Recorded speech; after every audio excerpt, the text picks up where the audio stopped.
Case 1. Brian L. Winchester.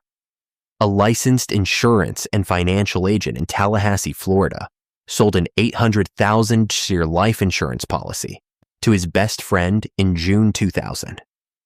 6 months later, he executed that friend on a duck hunting trip, buried the body in a swampy grave, and spent the next 17 years comforting the victim's grieving mother while she searched for answers. Brian Winchester had been best friends with Mike Williams since high school. He was the godfather to Mike's infant daughter.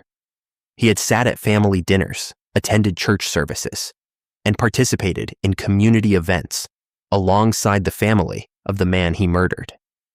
In 2001, he married the widow.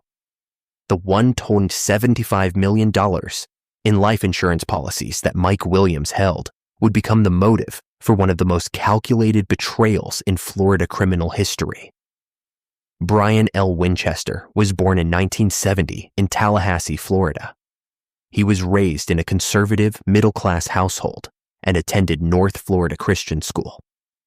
He became a licensed insurance and financial agent, working in a profession built on trust. He married Kathy Thomas and had one son from that marriage, which later ended in divorce. Winchester attended church regularly and cultivated a reputation as a respected member of his community. He had no criminal record, but beneath that carefully maintained image, Winchester struggled financially. By 2000, he was planning a murder that had been in development for more than 9 months. Jerry Michael Williams, known as Mike, was a 31-year-old Florida State University graduate and highly successful real estate appraiser. He was married to Denise Williams and had an infant daughter. Mike and Winchester had been best friends since high school, a bond that had lasted decades. Winchester was the godfather to Mike's daughter. Mike was universally liked, deeply involved in his community, and trusted Winchester without reservation. That trust extended to financial matters. Mike held 3 life insurance policies totaling $1,115 million, including an $800,000 policy that Winchester himself had written just 6 months before the murder. Winchester's affair with Denise and his 9 months of murder planning remained hidden from Mike, who trusted his best friend completely.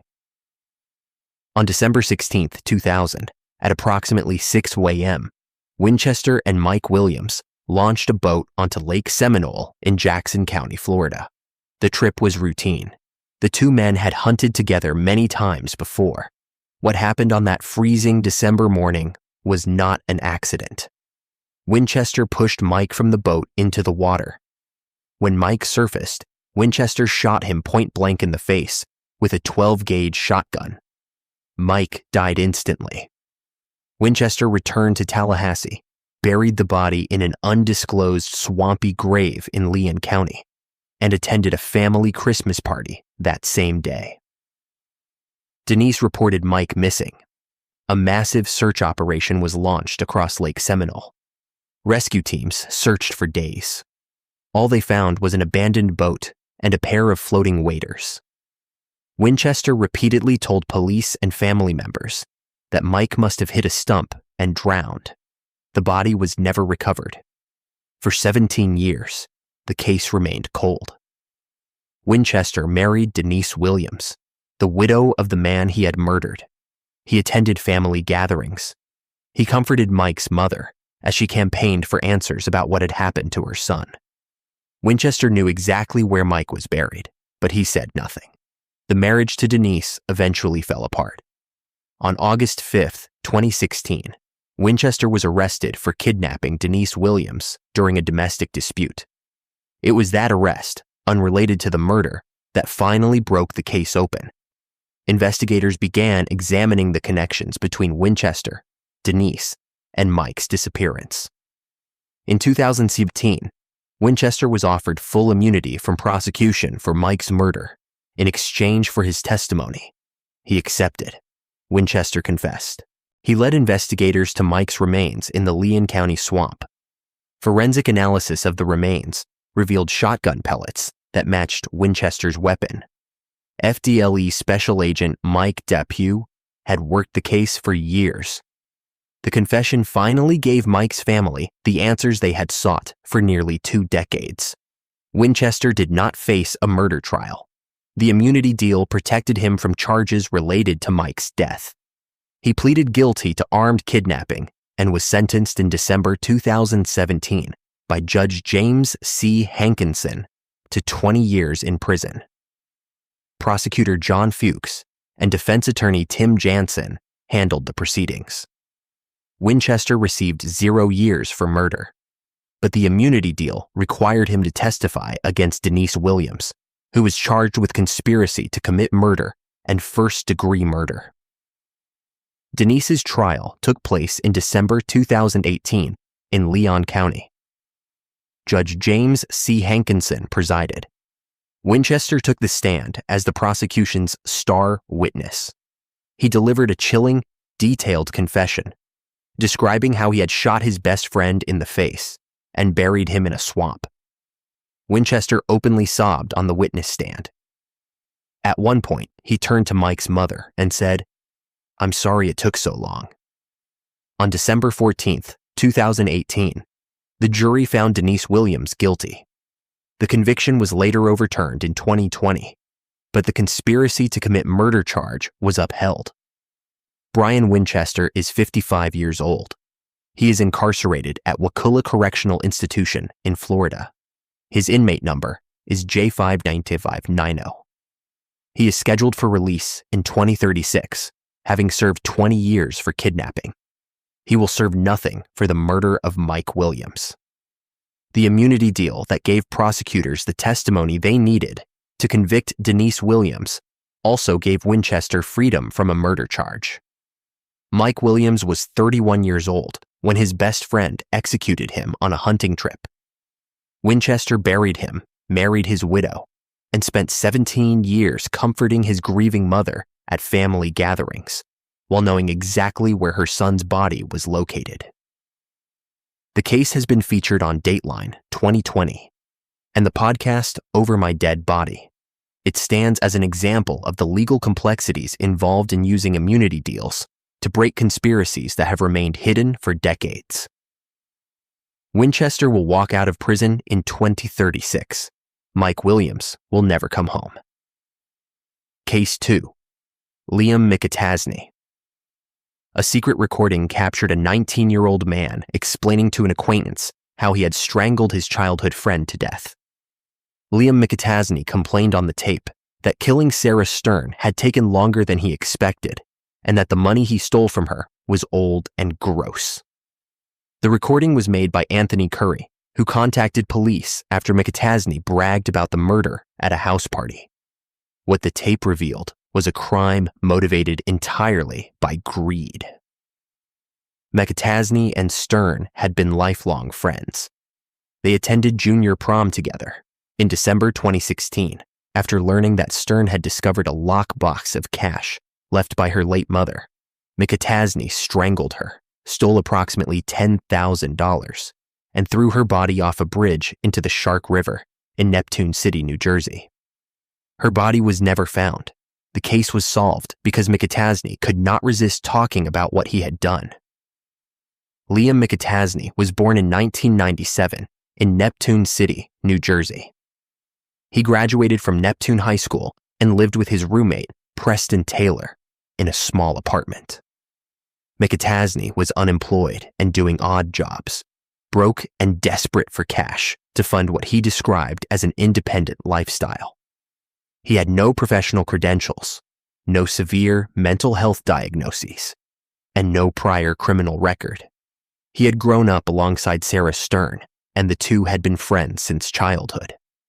That friendship meant nothing when McAtasney learned that Stern had come into money. Sarah Stern attended Brookdale Community College as an art student and lived with her father in Neptune City. She was 19 years old. Sarah's mother had died in 2013, leaving behind a lockbox containing old cash that Sarah discovered in late 2016. Sarah was a well-liked creative with plans for her future. She trusted McAtasney completely.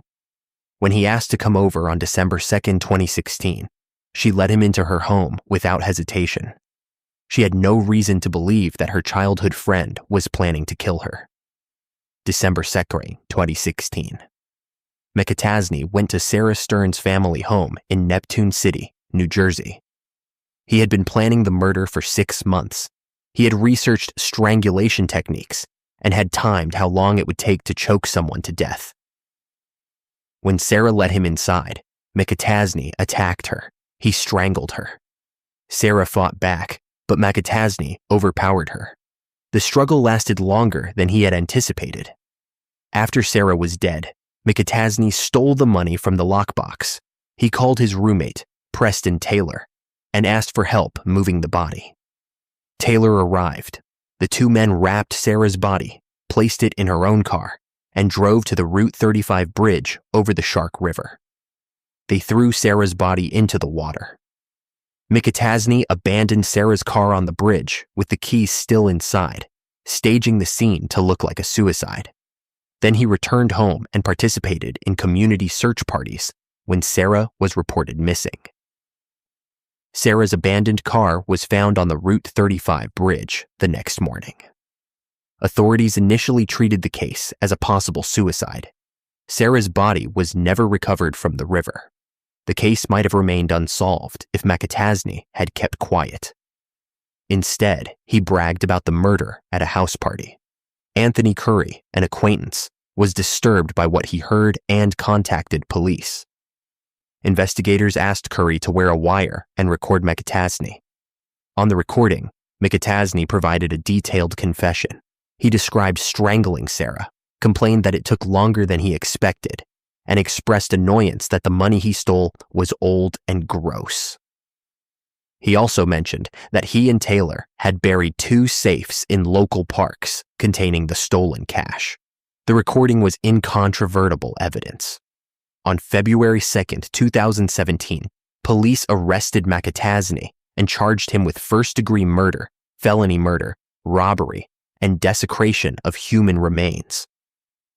Lead detective Brian Weisbrot had worked the case for 2 months. McAtasney pleaded not guilty. His trial began in January 2019 in Monmouth County Courthouse. Judge Richard W. English presided over the proceedings. Prosecutor Christopher Decker presented the secret recording as the centerpiece of the case. Preston Taylor testified against McAtasney, describing in detail how the 2 men had disposed of Sarah's body. The defense, led by Carlos Diaz Cobo, argued that the recording was a movie script audition and that Sarah had run away. The argument was absurd. The jury did not believe it. On February 26, 2019, McAtasney was convicted on all counts. The deliberation took less than a day.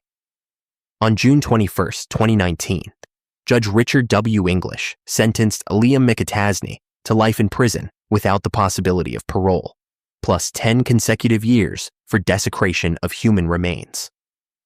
Sarah's father gave a victim impact statement in court, describing the ultimate betrayal of trust. He spoke about Sarah's creativity, her plans for the future, and the hole her death had left in the family. McAtasney showed no emotion during the sentencing. He filed an appeal. In 2022, the appellate court upheld his conviction. Liam McAtasney is 28 years old.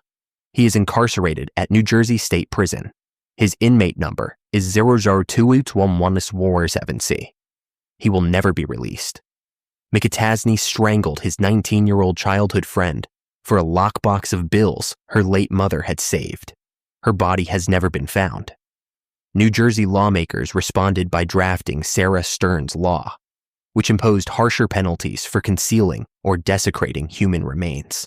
McAtasney participated in search parties for Sarah, hugging her grieving father and pretending to care, all while knowing he had thrown her body into the Shark River.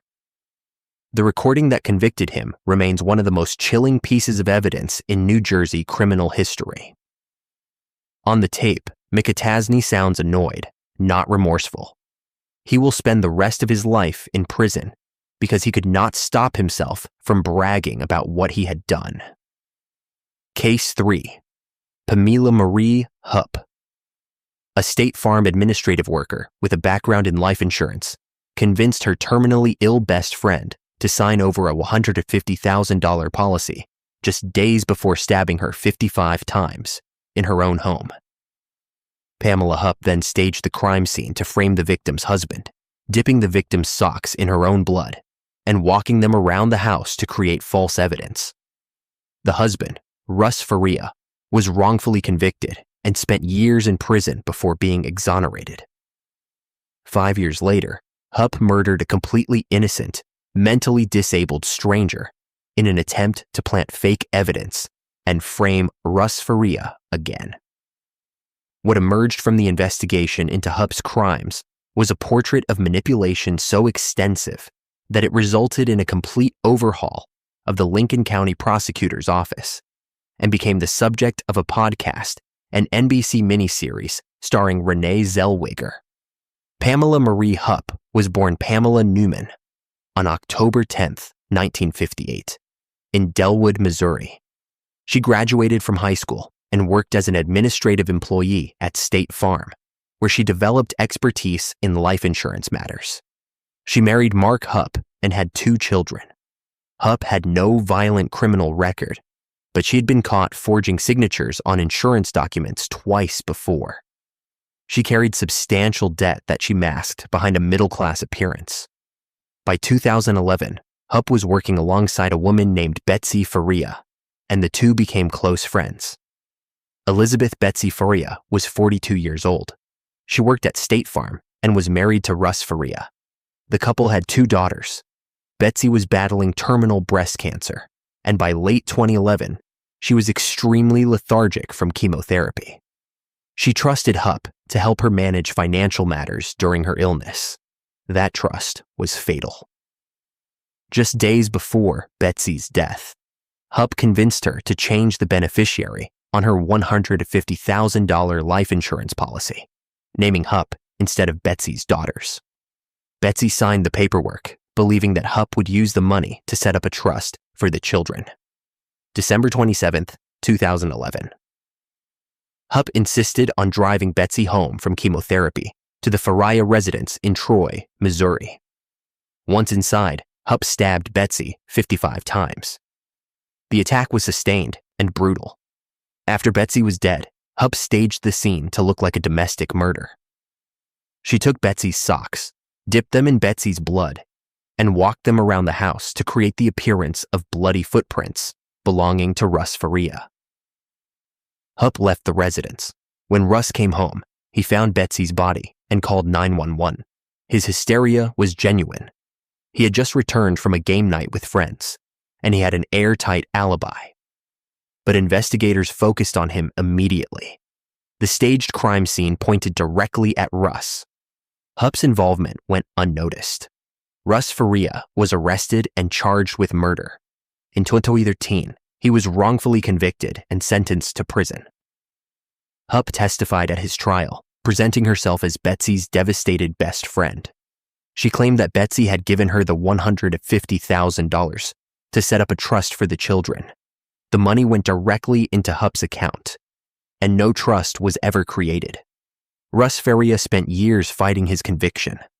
In 2015, he was exonerated when new evidence emerged showing that Hupp's story had changed multiple times and that the crime scene had been staged. Investigators began looking more closely at Hupp. In August 2016, she was arrested for the murder of Louis Gumpenberger, a completely unrelated crime. Louis Gumpenberger was a 33-year-old mentally disabled man who had no connection to Hupp, Betsy Faria, or Russ Faria. Hupp lured him to her home under the pretense of offering him work. Once inside, she shot him to death. Hupp then called 911 and claimed that Gumpenberger had broken into her home and attacked her, and that she had shot him in self-defense. Investigators quickly determined that the shooting was staged. Hupp had fabricated the entire scenario in an attempt to create evidence suggesting that Russ Faria had hired a hitman to kill her in retaliation for her testimony at his trial. The plan was transparent and desperate. Hupp was arrested and charged with first-degree murder. Hupp entered an Alford plea in 2019, maintaining her innocence while acknowledging that the prosecution had enough evidence to convict her. Judge Stephen Omer sentenced her to life in prison without the possibility of parole for the murder of Louis Gumpenberger. Prosecutor Mike Wood handled the case. Hupp's conviction was upheld on appeal. In July 2021, Hupp was finally charged with the murder of Betsy Faria. Her trial for that crime is scheduled for January 2028. She has waived her right to a jury trial. Pamela Hupp is 65 years old. She is incarcerated at Chillicothe Correctional Center in Missouri. She will never be released. Betsy Faria was murdered by the woman she called her best friend, a woman she trusted to help her manage her affairs while she was dying of cancer. Russ Faria spent years in prison for a crime he did not commit. Louis Gumpenberger was executed in his own home by a stranger who needed a body to support a fake story. The case became the subject of the podcast and NBC miniseries, The Thing About Pam, which detailed Hupp's manipulations and the catastrophic failures of the prosecution that allowed an innocent man to be convicted. Hupp sits in prison awaiting trial for Betsy Faria's murder, nearly 17 years after she stabbed her friend 55 times and walked bloody socks around a crime scene to frame a grieving husband.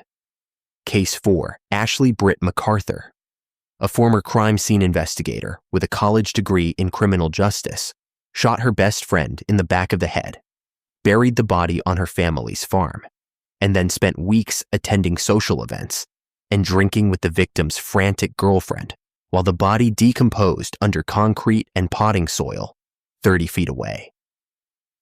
Ashley Britt MacArthur had shared a background in law enforcement with Taylor Wright, a former police officer turned private investigator. The two women were close friends. Wright trusted MacArthur to hold a $34,000 cashier's check while Wright navigated a difficult divorce. MacArthur cashed the check illegally and spent the money. When Wright demanded it back, MacArthur lured her to the family farm under the pretense of going riding, shot her, and buried her body. As a trained CSI, MacArthur believed she could commit the perfect crime. She made rookie mistakes that led investigators directly to her. Ashley Britt MacArthur was born in 1977 in Escambia County, Florida. She came from a wealthy local family and earned a college degree in criminal justice. She worked as a crime scene investigator before leaving that career. She was married to Zachary MacArthur. By 2017, MacArthur was deeply in debt and stealing money to fund a lavish lifestyle that her actual income could not support. She had been arrested for racketeering and fraud in a separate family business dispute. Friends assumed MacArthur's wealth was real. The reality was different. Taylor Wright had transitioned from police work to private investigation by 2017. She was 33, going through a difficult divorce, and dating Cassandra Waller. Taylor had one son. Friends knew her as competent and resourceful, someone who understood law enforcement procedures and who valued trust. Taylor needed a safe place to hide $34,000 in assets during her divorce proceedings, and she asked MacArthur to hold a cashier's check for her. MacArthur agreed. Taylor believed the money was safe with someone who shared her background in law enforcement. Ashley MacArthur illegally cashed Taylor Wright's $34,000 cashier's check and spent the money. By September 2017, Taylor had begun asking for the money back. MacArthur did not have it. On September 8, 2017, MacArthur drove Taylor to the MacArthur family farm in Cantonment, Florida, under the pretense of going horseback riding. Once they arrived at the remote property, MacArthur shot Taylor in the back of the head. Taylor died instantly. MacArthur buried the body on the farm and covered the grave with concrete and potting soil. She then took Taylor's cell phone and sent text messages to Taylor's girlfriend, Cassandra Waller, pretending to be Taylor. The messages claimed that Taylor needed space and was going away for a while. Cassandra grew suspicious. She reported Taylor missing. The Escambia County Sheriff's Office opened an investigation. Detectives reviewed surveillance footage from a local Home Depot and found video of MacArthur purchasing large quantities of concrete and potting soil just after Taylor disappeared. Cell phone records showed that Taylor's phone had pinged near the MacArthur family farm. Investigators obtained a search warrant. On October 19, 2017, they discovered Taylor's body buried under concrete on the farm. Forensic analysis revealed that MacArthur had forged Taylor's signature to cash the $34,000 check. MacArthur was arrested the same day and charged with first-degree premeditated murder. The trial took place in August 2019 in Escambia County Courthouse. Prosecutor Bridget Jensen presented the financial paper trail, the surveillance footage, the forged check, and the cell phone evidence. Defense attorney John Lovett argued that someone else had killed Taylor in a drug deal. Gone wrong. The theory had no supporting evidence. The prosecution's case was methodical and undeniable. On August 30th, 2019, after 3 hours of deliberation, the jury convicted Ashley MacArthur of first-degree murder. Judge handed down a sentence of life in prison without the possibility of parole the same day. MacArthur filed an appeal, which was denied in 2021. She is 48 years old and incarcerated at Lowell Correctional Institution in Florida. Her inmate number is V33005. She will never be released. Taylor Wright was 33 years old when her best friend shot her in the back of the head and buried her body on a family farm. As a trained crime scene investigator, MacArthur believed she understood how to avoid detection. She used her own cell phone near the burial site. She purchased supplies on camera at a Home Depot. She sent text messages from the victim's phone while the victim was already dead and buried. Court TV and Dateline both covered the case, with Dateline titling their episode Buried Secrets. MacArthur attended social events with Cassandra Waller, Taylor's girlfriend, offering comfort and support while Taylor's body decomposed 30 feet away under concrete MacArthur had poured herself. The CSI who thought she was uncatchable is serving life in prison. Case 5. Stephen Mark McDaniel. A recent law school graduate strangled his next-door neighbor, dismembered her body with a hacksaw in the bathtub, and disposed of her torso in a trash bin directly outside their apartment complex. Stephen Mark McDaniel and Lauren Giddings had graduated from Mercer University Law School together. They were classmates who studied together and lived in adjacent apartments. McDaniel had secretly acquired a master key to the building and had been filming Giddings through her windows with a camera mounted on a stick. He researched how to get away with murder online. On June 26, 2011, he crept into her apartment at 4:30 a.m. while she slept and strangled her. The case became infamous not because of the crime itself, but because of a viral news interview in which McDaniel visibly went into shock on camera when a reporter informed him that a torso had been found. Stephen Mark McDaniel was born on September 9, 1985, in Lilburn, Georgia. He was raised in a strict, quiet household and attended Mercer University Law School in Macon, Georgia, where he graduated despite being socially isolated and intensely awkward. He was 25 years old in 2011, unemployed, and living in Barristers Hall apartments. Campus acquaintances described him as eccentric, highly intelligent, and deeply uncomfortable in social situations. He had no prior criminal record. What his classmates did not know was that McDaniel was obsessed with Lauren Giddings and had been stalking her for months. Lauren Giddings had just completed her law degree at Mercer and was 27 years old, preparing for the bar exam with plans to become a public defender. She came from a close-knit family in Maryland and was popular and outgoing among her peers. Lauren was preparing to move away from Macon to start her career.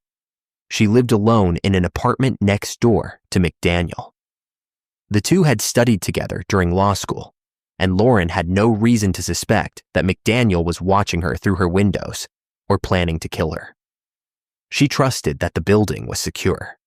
June 26, 2011, at 4:30 a.m., McDaniel used a master key he had secretly acquired to enter Lauren Giddings' apartment in Barrister's Hall in Macon, Georgia. Lauren was asleep. McDaniel strangled her. After she was dead, he carried her body to the bathroom and dismembered it with a hacksaw in the bathtub. He placed her torso in a trash bag and disposed of it in a trash bin directly outside the apartment complex. The other parts of her body were never recovered. McDaniel returned to his apartment and went about his day as though nothing had happened. When Lauren's friends could not reach her, they called for a welfare check. On June 30th, 2011, police discovered her torso in the trash bin. Investigators immediately focused on the apartment complex. During a canvass of residents, a local news crew interviewed McDaniel outside the building. The reporter asked him general questions about Lauren's disappearance. McDaniel appeared calm and cooperative. Then the reporter mentioned that a torso had been found in a trash bin. McDaniel's eyes widened. His face went pale. He visibly went into shock and collapsed to the ground on camera. The interview went viral. Investigators searched McDaniel's apartment and found packaging for a hacksaw, the master key, and deleted videos on his hard drive showing footage of Lauren's apartment windows filmed from outside. The evidence was overwhelming. On July 1st, 2011, McDaniel was arrested and charged with first-degree murder. Lead detective David Freeland worked the case. McDaniel initially pleaded not guilty, but in April 2014, he accepted a plea deal to avoid the death penalty. He pleaded guilty to murder. At the plea hearing, McDaniel delivered a flat, emotionless confession in court, describing how he had killed and dismembered Lauren. Prosecutor David Cook handled the case. Defense attorney Franklin J. Hogue negotiated the plea. Judge Howard Sims sentenced McDaniel to life in prison. During sentencing, Judge Sims told him, "You are a manifestation of evil." Stephen McDaniel is 40 years old. He is incarcerated at Hancock State Prison in Georgia. His inmate number is 110247.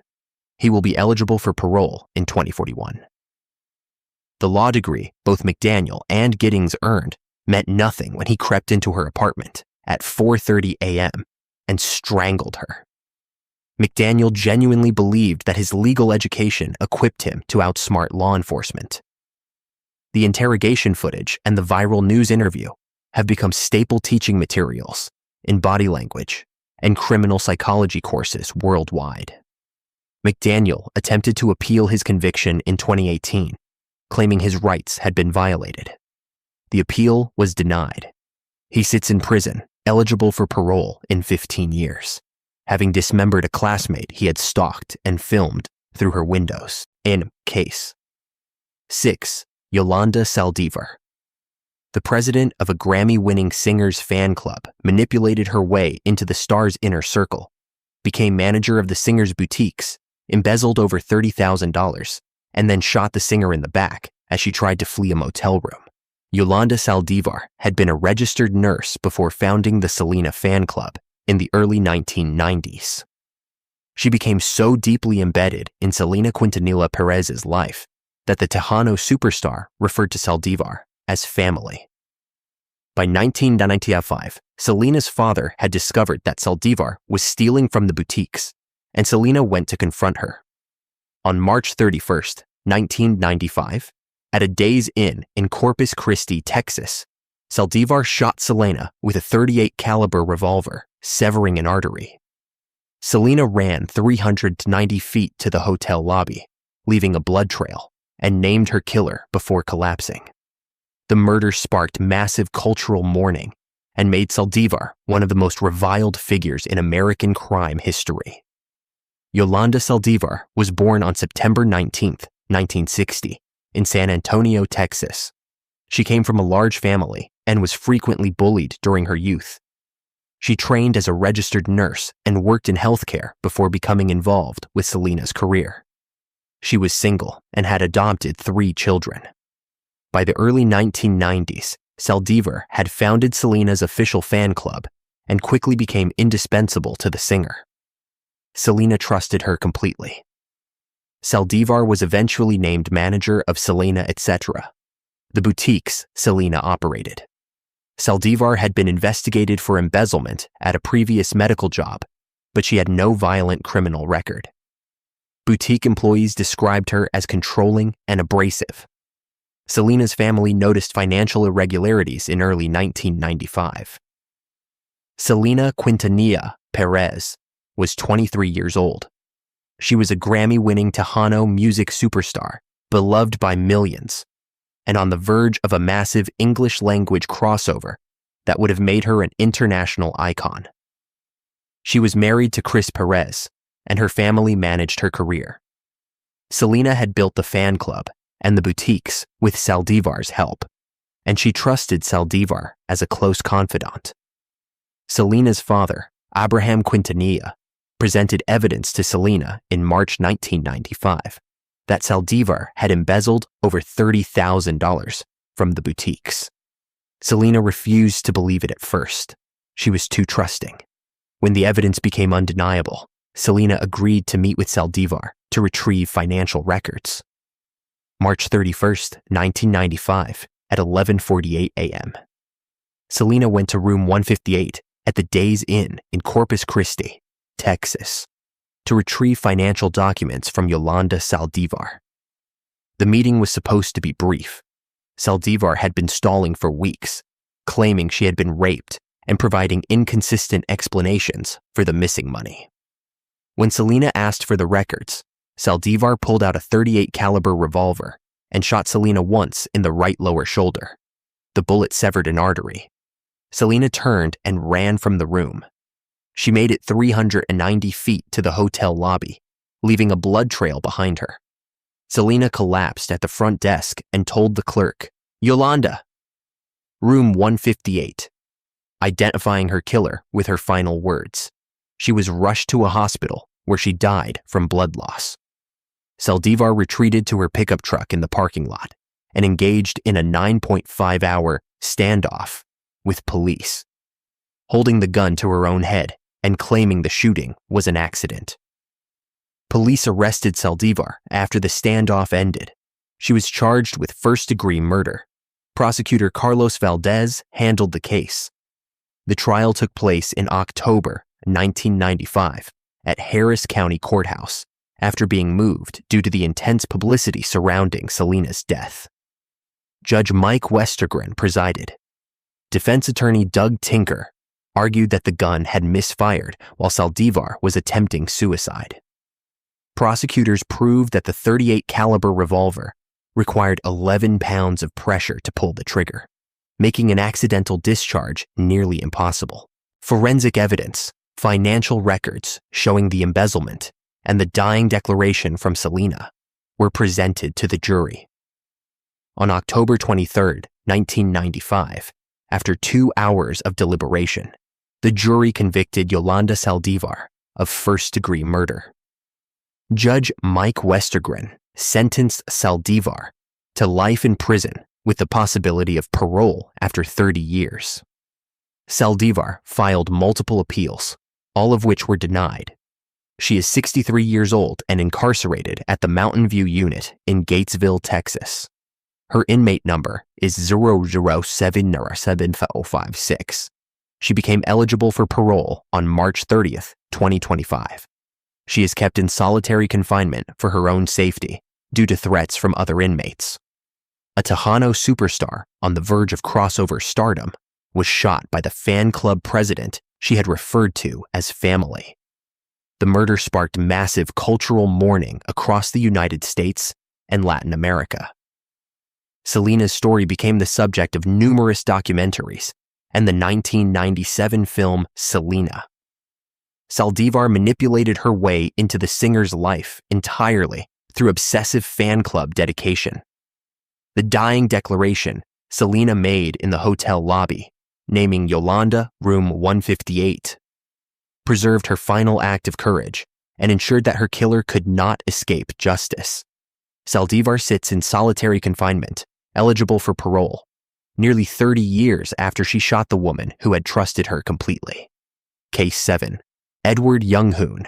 Shin, a tech entrepreneur, murdered his business partner in their office, cleaned up a massive bloodbath with a rented carpet cleaner, and then hijacked the victim's email account to send fake messages to the victim's family for months, pretending the victim was surfing in South America and Africa. Edward Younghoon Shin and Christopher Ryan Smith were equal partners in 800 Exchange, a lucrative lead generation company. Smith wanted out. He planned to sell his shares to Shin for $1 million and travel the world. Shin did not have the money. On June 4, 2010, Smith went to the office to collect his buyout. Shin murdered him. The body has never been found. What made the cover-up particularly elaborate was that Shin paid an assistant to travel to foreign countries and log into Smith's email from international IP addresses, making Smith's family believe he was alive and traveling. The deception lasted nearly a year before Smith's family grew suspicious and contacted police. Edward Younghoon Shin was born in 1978 in California. He was married and raised in a religious environment. He worked as a tech entrepreneur and was the lead partner in 800 Exchange, a company that generated significant revenue through online lead generation. Shin was a fast-talking, high-stakes risk-taker who presented himself as successful. The reality was that he was deep in financial debt.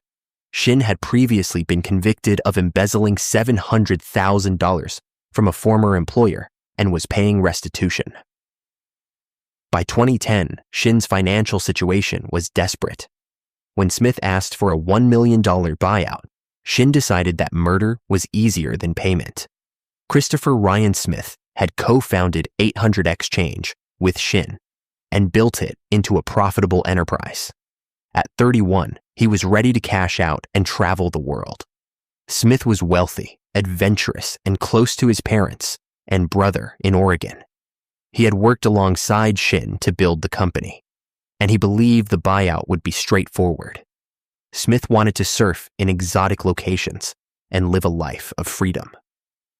Shin's financial desperation and murder plan were invisible to Smith, who expected a straightforward business transaction. June 4th, 2010.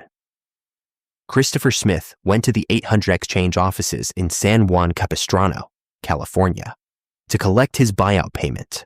Shin murdered him inside the office. The exact method of the killing is unknown, but forensic evidence later revealed massive blood loss. After Smith was dead, Shin rented a carpet cleaner and spent hours cleaning the office.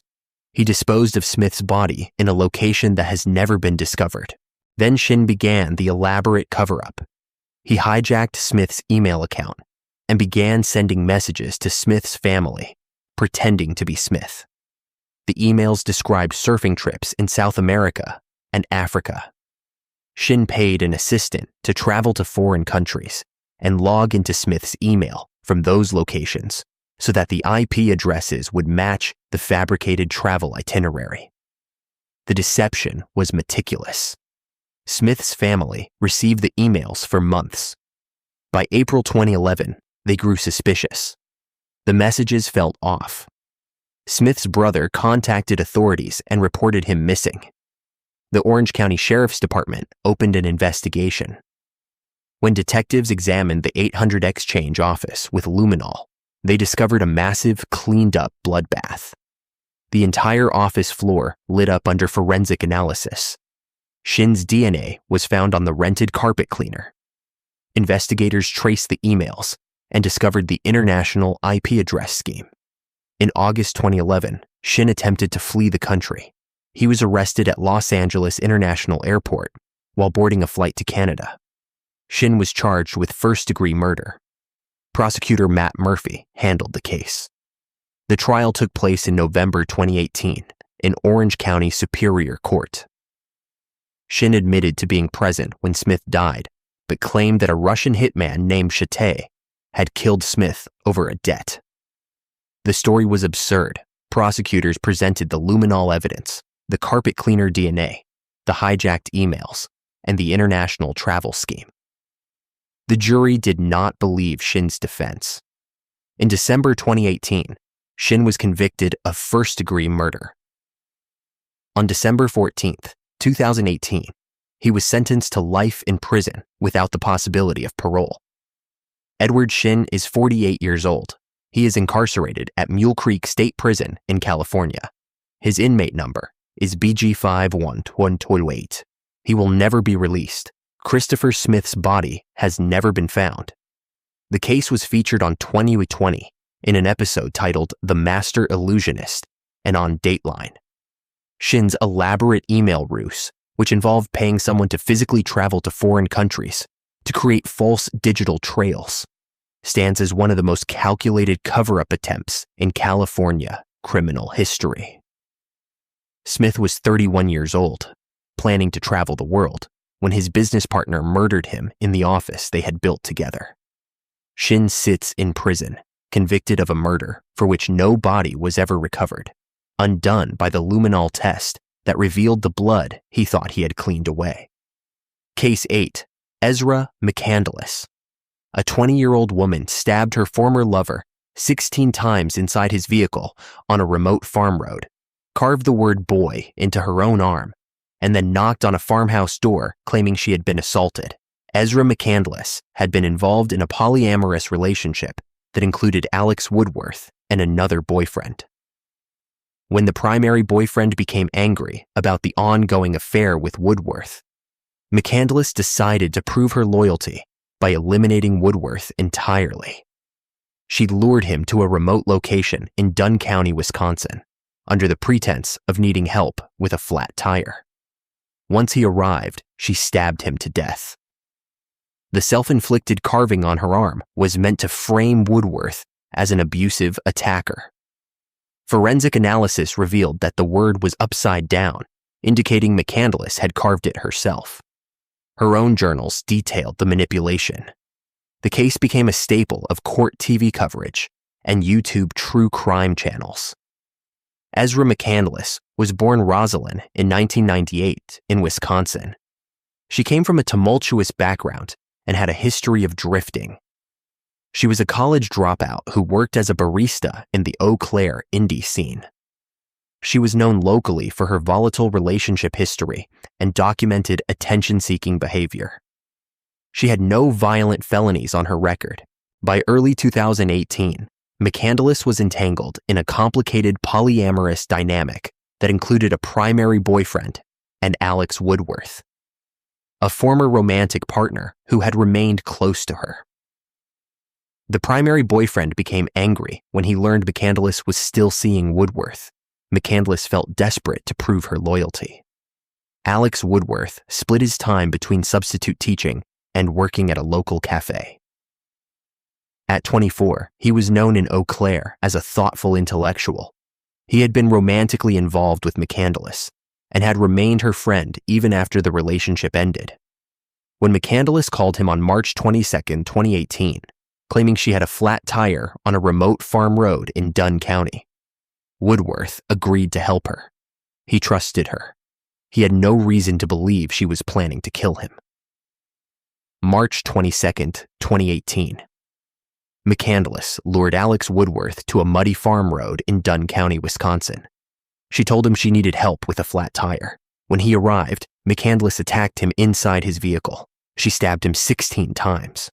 Woodworth fought back, but McCandless overpowered him. After he was dead, McCandless inflicted wounds on herself.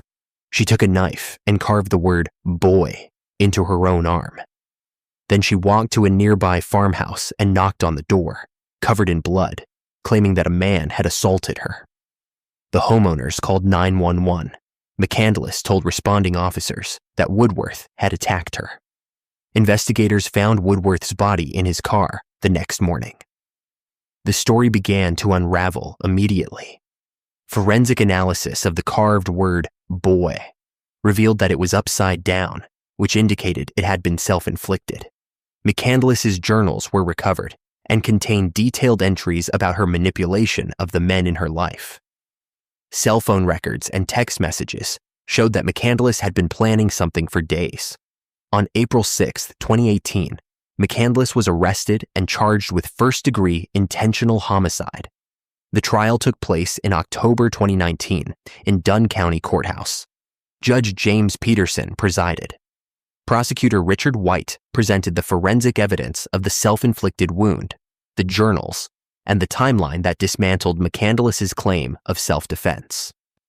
Defense attorney Aaron Nelson argued that McCandless suffered from extreme PTSD and had acted in self-defense against a sexual assault.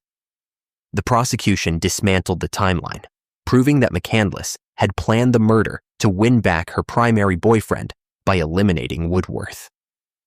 The jury convicted her of first-degree intentional homicide. In February 2020, McCandless was sentenced to life in prison with the possibility of parole after 50 years. She is 26 years old and incarcerated at Taycheedah Correctional Institution in Wisconsin. Her inmate number is 680582. She will not be eligible for parole until she is 70 years old. The 16 stab wounds McCandless inflicted on Woodworth were meant to prove her devotion to a different boyfriend who had never asked her to kill anyone. Court TV devoted extensive coverage to the trial, and YouTube true crime channels made McCandless a recurring subject. What made the case particularly disturbing was that McCandless live-tweeted and posted photos of her fabricated injuries on social media immediately after stabbing Woodworth to death, creating a digital trail of her deception in real time. She sits in prison, convicted by her own journals and the upside-down carving she inflicted on herself in a failed attempt to frame the man she had just murdered. Case 9. Robert Allen Durst, a billionaire real estate heir, executed his best friend with a single gunshot to the back of the head to silence her as a witness in the investigation into his wife's 1982 disappearance. Robert Allen Durst and Susan Berman had been friends since college. Berman had acted as Durst's fierce public defender when his wife, Kathy Durst, vanished without a trace. By December 2000, New York investigators had reopened Kathy's case and were preparing to interview Berman. Durst flew to Los Angeles, let himself into Berman's home, and shot her execution style. He mailed an anonymous letter to police containing Berman's address and the word cadaver. The case went cold for 15 years until HBO's documentary series, The Jinx, unearthed handwriting evidence matching Durst to the anonymous note. The documentary also captured Durst on a hot microphone in a bathroom, muttering, "Killed them all, of course." He was arrested hours before the finale aired. Durst was convicted in 2021 and died in prison 3 months later. Robert Allen Durst was born on April 12, 1943, in New York, New York. He was the heir to the multi-billion-dollar Durst Organization real estate empire. He attended Lehigh University and UCLA. He married Kathy Durst in the 1970s. Kathy disappeared in 1982 under suspicious circumstances, and Durst was the prime suspect, though he was never charged. Years later, Durst was acquitted of murdering his neighbor in Texas, a case in which he admitted to dismembering the body but claimed self-defense. By 2000, Durst was exceptionally wealthy, highly eccentric, and widely feared in his inner circles. He had one close friend who had remained loyal to him through decades of suspicion, Susan Berman. Susan Berman was 55 years old. She was a journalist, author, and the daughter of a famous Las Vegas mobster. She was unmarried and lived alone with her dogs in Benedict Canyon, Los Angeles. Berman and Durst had been best friends since college. She had defended him publicly when Kathy disappeared, telling investigators and reporters that Durst was incapable of harming anyone. Over the years, Berman had become financially dependent on Durst, who regularly sent her money. By December 2000, Berman held the key to Durst's darkest secret.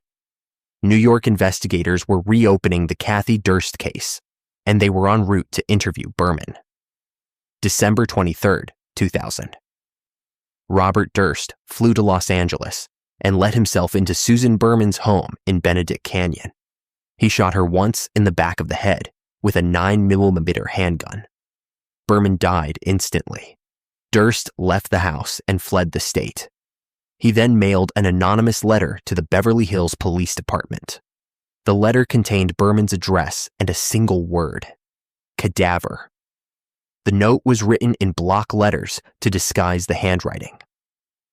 On December 24, 2000, neighbors reported that Berman's dogs were running loose.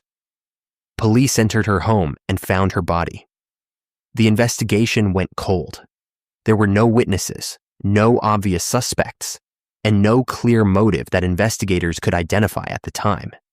The case remained unsolved for 15 years. In 2015, HBO aired the documentary series The Jinx, which examined Durst's life and the deaths connected to him. Filmmakers discovered a handwritten note Durst had sent to Berman years earlier. The handwriting, including the misspelling of Beverly, matched the anonymous cadaver note exactly.